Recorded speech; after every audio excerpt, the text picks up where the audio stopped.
Do you want to know which drugs are used for the treatment of chronic heart failure and which drugs are used for the treatment of acute heart failure?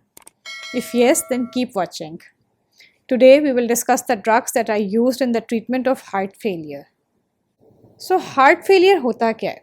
Basically a condition in which the cardiac output is inadequate or below normal to meet the oxygen requirements of the body. Heart उतना enough blood pump out नहीं कर पा रहा जितना हमारी body की requirement है, and this is a highly lethal condition.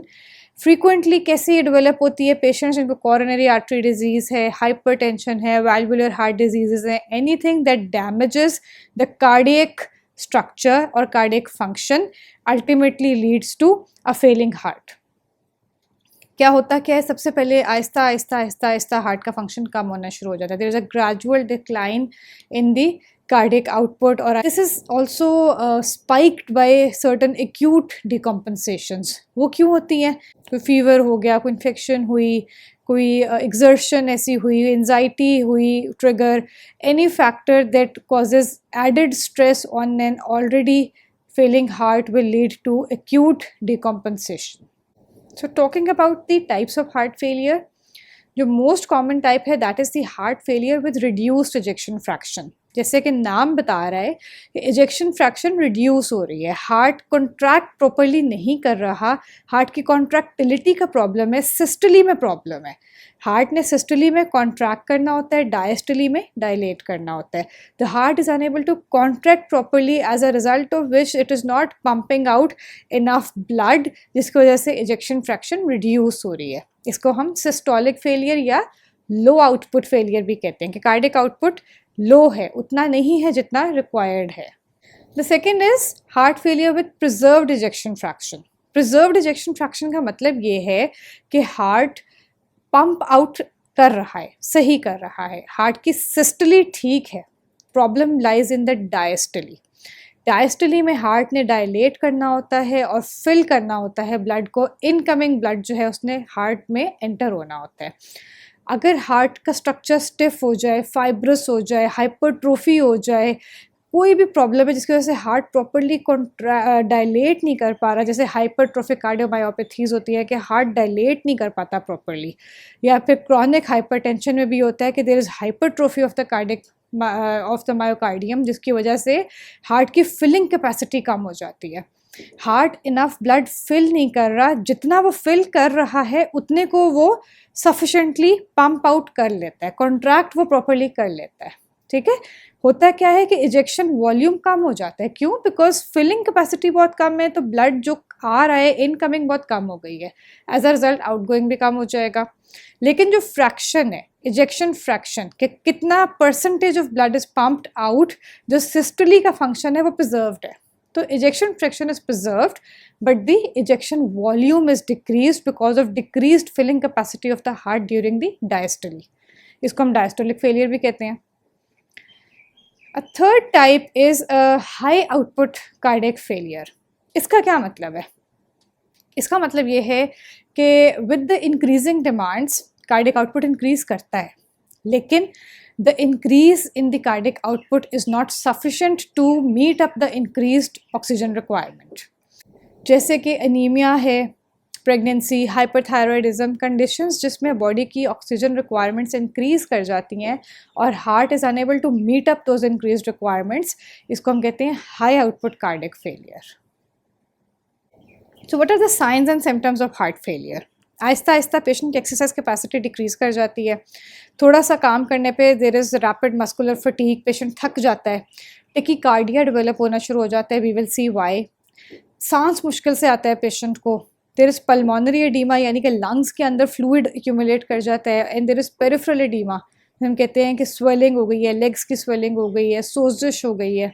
ठीक है, कार्डियोमेगली होती है, जब आप एग्जामिनेशन करते हैं तो उसमें आपको कार्डियोमेगली जो है वो उसमें आप एग्जामिन करते हैं. तो कार्डियोग्राफी में, एक्सरेज में भी आप जो है वो कार्डियोमेगली को अप्रिशिएट कर सकते हैं. तो this is a very nice picture depicting left sided heart failure. Left sided heart failure का मतलब ये है कि लेफ्ट वेंट्रिकल जो है ना वो अपना फंक्शन प्रॉपरली नहीं कर रहा। लेफ्ट वेंट्रिकल जो है वो अगर प्रॉपरली पंप आउट नहीं करेगा ब्लड को, तो अगर हम हार्ट के स्ट्रक्चर को थोड़ा सा अपने माइंड में जो है वो रिकॉल करें, तो ये जो लेफ्ट वेंट्रिकल में ब्लड पीछे से तो आता जा रहा है और आगे पुशअप नहीं हो रहा प्रॉपरली, तो पीछे बैकलॉग क्रिएट होना शुरू हो जाएगा। तो लेफ्ट वेंट्रिकल से लेफ्ट एट्रियम में ब्लड एक्यूमुलेट करना शुरू हो जाएगा। लेफ्ट एट्रियम जब फिलअप होना शुरू हो जाएगा तो वो पीछे पल्मोनरी वेसल्स में भेजना शुरू हो जाएगा। Now when there is backlog of blood in the pulmonary vessels, तो क्या होता है, पल्मोनरी कंजेशन हो जाती है। पल्मोनरी वेसल्स बहुत, कैपिलरीज जो हैं दे आर वेरी फाइन, वहाँ पे फ्लूइड गैस एक्सचेंज बहुत ज़्यादा हो रहा होता है, तो they are very fine thin permeable capillaries. होता क्या है कि जब वहाँ पे there is constant fluid accumulation, तो वहाँ पे ट्रांसुडेशन होना शुरू हो जाती है फ्लूइड की। The fluid in the blood starts leaking out into the alveoli resulting in pulmonary congestion.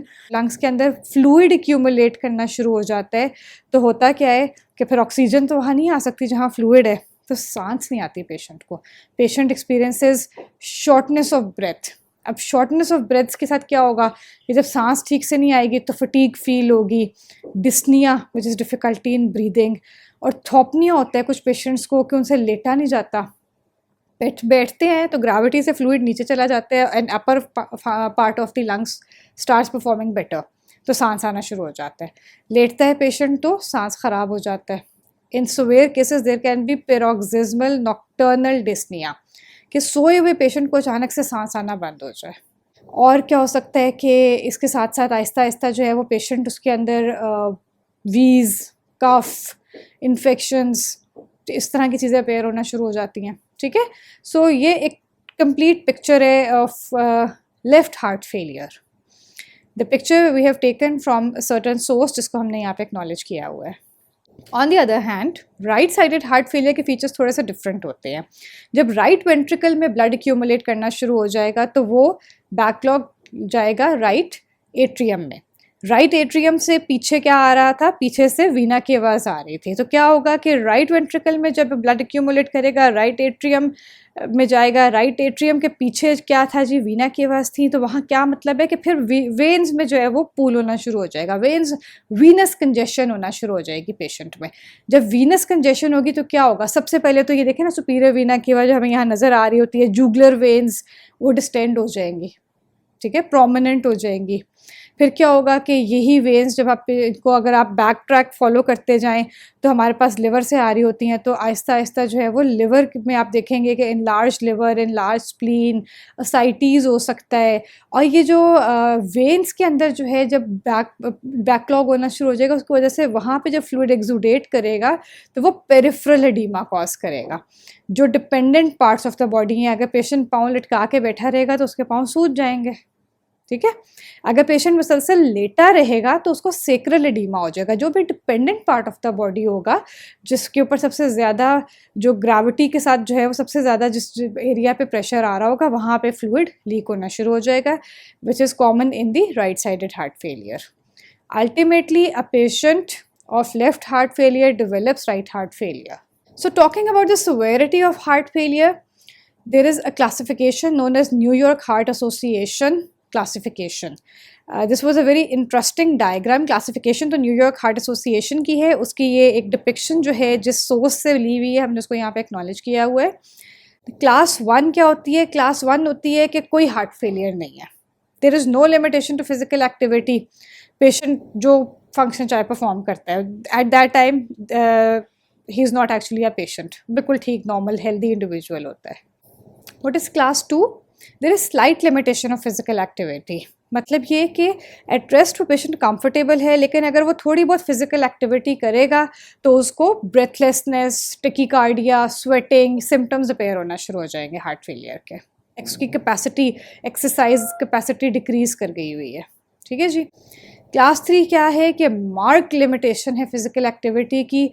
Rest पे तो पेशेंट कंफर्टेबल है, लेकिन अगर वो थोड़े से भी काम करते हैं ना, नॉट रियली फिजिकल एक्टिविटी या एक्सर्शन, उनकी तो बात ही नहीं हो रही। अगर वो वॉशरूम तक जाएगा तो उसको सांस चढ़ जाएगा, अगर वो कपड़े चेंज करेगा उसको सांस चढ़ जाएगा, कोई डेली एक्टिविटीज़ जो करेगा ना उस पर भी उसको सांस चढ़ना शुरू हो जाएगा। तो this is class 3 heart failure. And class 4 क्या है कि there is severe limitation and discomfort कि इवन एट रेस्ट पे भी पेशेंट को सिम्टम्स आए। पेशेंट से लेटा नहीं जा रहा, ऑर्थोपनिया हो रहा है, पेशेंट से सोया नहीं जा रहा, पैरोक्सिस्मल नॉक्टर्नल डिस्निया हो रहा है, बैठे बैठे पेशेंट को सांस चढ़ रहा है, इतना ज़्यादा उसका जो है वो फंक्शन डिटेरियोरेट कर गया, that is class 4 heart failure. So now we are going to talk about the factors which affect the pathophysiology of the cardiac performance. अगर हम नॉर्मली देखें, ये ग्राफ हमारे पास मिनी कैटजिन में और बिग कैटजिन दोनों में दिया हुआ है कि एक पेशेंट जो है वो जितनी एंड डायस्टोलिक फाइबर लेंथ उसकी जो है वो इंक्रीज़ करती है उतना फोर्सफुली जो है वो ब्लड को पंप आउट करता है और उसका कार्डियक आउटपुट इंक्रीज़ कर जाता है। This is a normal phenomena. Heart failure में ऐसा नहीं होता। हार्ट फेलियर में फाइबर लेंथ तो इंक्रीज़ कर रही होती है क्योंकि हार्ट जो है वो एक टब बन गया है जिसके अंदर फ्लूइड इकट्ठा होता जा रहा है, लेकिन वो प्रॉपरली फोर्सफुली उसको कॉन्ट्रैक्ट नहीं करता और कार्डियक आउटपुट इंक्रीज नहीं होता। सो वी कैन सी कि फाइबर लेंथ एक्सेस पे जो है वो एक्स एक्सेस पे तो हमारा ग्राफ इंक्रीज कर रहा है, लेकिन वाई एक्सेस पे हमें वो strength of cardiac output, work of cardiac जो हमें चाहिए कार्डियक वर्क, वो हमें नहीं मिल रहा। अब जब कॉम्पनसेटरी रिस्पॉन्सेज हमारी बॉडी प्रोड्यूस करती है, जो हम आगे देखेंगे कि क्या होते हैं, या फिर हम ट्रीटमेंट देते हैं, तो क्या होता है कि हम ये जो मिस मैच है इसको थोड़ा बहुत ओवरकम कर लेते हैं। This is another diagram given in the big Katzung और ये बहुत नाइसली एक्सप्लेन करती है उन कॉम्पनसेटरी मैकेनिज्म्स को जो हार्ट फेलियर में अपेयर होते हैं and which are a reason for the worsening of the cardiac function. Actually होता क्या है, initially because of the damage to the heart cardiac output decrease कर गया है। अब हमारी बॉडी एक डायनामिक सिस्टम है, रिएक्शन तो आता है। क्या रिएक्शन आता है? एक रिएक्शन ये आता है कि रीनल ब्लड फ्लो, क्योंकि कार्डियक आउटपुट कम जा रहा है, किडनीज़ को ब्लड कम जा रहा है, तो रीनल ब्लड फ्लो डिक्रीज कर जाता है। किडनीज़ कहती हैं रेनिन प्रोड्यूस करो, हमारा ब्लड फ्लो कम आ रहा है, रेनिन इंक्रीज करता है। Renin causes production of angiotensin 2। Angiotensin 2 being the prime culprit here causes vasoconstriction, which causes an increase in the preload and afterload. It also causes stimulation of the sympathetic system, which in turn will produce its effects, and it causes stimulation of aldosterone, which causes salt and water retention, which again causes an increase in preload. And directly angiotensin 2 causes remodeling of the cardiac tissue. Remodeling क्या होती है? There are certain structural changes in the myocardium, जिसकी वजह से जो cardiac sales हैं वो apoptosis में जाना शुरू हो जाते हैं, सेल डेथ जल्दी होना शुरू हो जाती है, और जो रह जाते हैं वो फाइब्रस हो जाते हैं, इनकेपेबल हो जाते हैं कि वो कॉन्ट्रैक्ट कर सकें। All of these factors ultimately क्या करते हैं? और कार्डियक आउटपुट कम कर रहे होते हैं। ऑन दी अदर साइड क्या होता है? कैरोटिड फायरिंग, आपकी बैरोरिसेप्टर रिफ्लेक्स जो है ना वो डिम हो जाता है, तो सिंपैथेटिक एक्टिविटी स्टिमुलेट हो जाती है। सिंपैथेटिक डिस्चार्ज जब ज़्यादा होगा it will cause increase force of contraction, tachycardia और वेजोकंस्ट्रिक्शन, जिसकी वजह से प्रीलोड बढ़ जाएगा। टेम्पोररीली लगेगा कि काम बेहतर हो गया, कार्डियक आउटपुट थोड़ा सा इंक्रीज कर जाएगा कि फोर्स ऑफ कंट्रैक्शन बढ़ गई है, हार्ट रेट बढ़ गया है, वेजोकंस्ट्रिक्शन हुई है, कुछ ना कुछ प्रीलोड बढ़ा है, कुछ ना कुछ जो है वो आउटपुट बेहतर हुआ होगा। टेम्पररी कॉम्पनसेशन होती है, temporary compensation that leads to long term deleterious effects. We will see how. So जो प्राइमरी फैक्टर्स कार्डियक आउटपुट को डिटर्मिन करते हैं, the first one is preload. Preload क्या है? हार्ट फेलियर में प्रीलोड इंक्रीज कर जाता है। क्यों? क्योंकि पीछे से ब्लड वॉल्यूम ज़्यादा आ रहा है। उसकी रीज़न क्या है? एक तो वीनस स्टोन बढ़ गई है, वेजोकंस्ट्रिक्शन हुई हुई है। Number 1 because of the sympathetic reflexes, number 2 because of angiotensin 2। तो वीनस स्टोन बढ़ गई है जिसकी वजह से हार्ट के अंदर जो इनकमिंग ब्लड है वो ज़्यादा हो गया है। And also there is an increase in the blood volume because of production of aldosterone which is causing salt and water retention, इसलिए प्रीलोड इंक्रीज कर जाता है। कार्डियक फेलियर में जब पेशेंट जा रहा होता है तो आफ्टरलोड भी इंक्रीज कर जाता है। क्यों? Again वेजोकंस्ट्रिक्शन because of the sympathetic reflexes and because of angiotensin 2 causes increased resistance against which the heart has to pump the blood, तो आफ्टरलोड भी बढ़ जाता है। ठीक है जी, हार्ट को ज़्यादा जोर लगाना पड़ रहा है, हार्ट के ऊपर ज़्यादा ब्लड उसको लोड किया जा रहा है और आगे से उसको मज़ीद ज़्यादा जोर लगा के उसको पंप करना पड़ रहा है। A very bad situation. ऊपर से क्या होता है? कॉन्ट्रैक्टिलिटी हार्ट की, बिकॉज हार्ट का स्ट्रक्चर हमने शुरू में कहा कि देयर वाज सम डैमेज जिसकी वजह से ये सब कुछ हो रहा था, तो आहिस्ता आहिस्ता कॉन्ट्रैक्टिलिटी इम्पेयर होना शुरू हो जाती है, अनलेस कि आप उसको कोई आइनोट्रोपिक ड्रग्स दें जो उसकी फोर्स ऑफ कॉन्ट्रैक्शन को इम्प्रूव करते हैं। हार्ट रेट इंक्रीज कर जाता है, टेकीकार्डिया होता है पेशेंट में, जिसको हमने सिम्टम्स में भी डिस्कस किया था कि patient experiences tachycardia. Why? Because of the stimulation of the sympathetic reflexes, sympathetic discharge होता है और heart rate increase कर जाता है via stimulation of the beta receptors in the heart. So tachycardia हो रहा है, उसकी वजह से डायस्टली डिक्रीज कर रहा है। डायस्टली में हार्ट को अपना ब्लड मिलना था जिसके साथ उसका कोरोनरी फ्लो एसोसिएटेड है, तो हार्ट का अपना जो ब्लड सप्लाई है वो भी कम हो रही है बिकॉज डायस्टली कम होता जा रहा है। All of these factors are leading towards worsening of the heart failure. तो पिक्चर कुछ ऐसे की बन जाती है, there is constant decline in cardiac performance, एक विशियस साइकिल चल पड़ता है जो स्टार्ट कहाँ से होता है, कार्डियक आउटपुट डिक्रीज करने से। कार्डियक आउटपुट इनिशियली डिक्रीज होता है, कॉम्पनसेशन में हमारी बॉडी सिंपैथेटिक डिस्चार्ज करती है, नॉरएपिनेफ्रिन प्रोड्यूस करती है, रेनिन रिलीज होता है किडनी से, एंजियोटेंसिन 2 प्रोड्यूस होता है। ये दोनों चीज़ें क्या करती हैं, आफ्टर लोड बढ़ा देती हैं by vasoconstriction, by increasing blood volume, preload वगैरह बढ़ जाता है। जब आफ्टर लोड ज़्यादा हो जाता है कि अगेंस्ट ज़्यादा प्रेशर अब हार्ट को पंप करना है, तो इजेक्शन फ्रैक्शन और कम हो जाता है। इजेक्शन फ्रैक्शन मज़ीद कम होता है, कार्डियक आउटपुट मज़ीद कम हो जाता है। अगेन अब कार्डियक आउटपुट पहले से भी कम हो गया, किडनीज़ को और ज़्यादा गुस्सा चढ़ गया है, वो मज़ीद रेनिन प्रोड्यूस कर रही हैं, मज़ीद एंजियोटेंसिन 2 प्रोड्यूस कर रही हैं, sympathetic response out of control हुआ है, और नॉरएपिनेफ्रिन और एंजियोटेंसिन 2 मज़ीद increase in the afterload, and this cycle leads to a constant decrease in cardiac output and a constant compensatory responses which cause additional load on the heart, और ये cycle ऐसे ही चलता जाएगा unless कि हम इसको break करें। Now write down in the comments कि इस साइकिल को हम किस लेवल पे कहाँ कहाँ ब्रेक कर सकते हैं ताकि हम ये जो डाउन स्लोप है कार्डियक आउटपुट का उसको प्रिवेंट कर सकें। Coming towards the end of this lecture, pathophysiology हमने हार्ट फेलियर की डिस्कस की।